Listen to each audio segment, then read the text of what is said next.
Open the glove box. Remove the damper cord. In this case, it was missing from the vehicle. Push in on the sides of the glove box and lower the glove box. Pinch the tabs on the side of the housing to release the filter tray. Remove the old filter from the tray and insert your new filter with its airflow indicating arrow pointing down.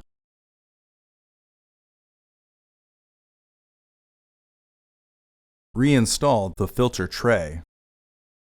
Partially close the glove box to re-engage the stops. Reinstall the damper cord. Close the glove box. Order your parts today at filterheads.com.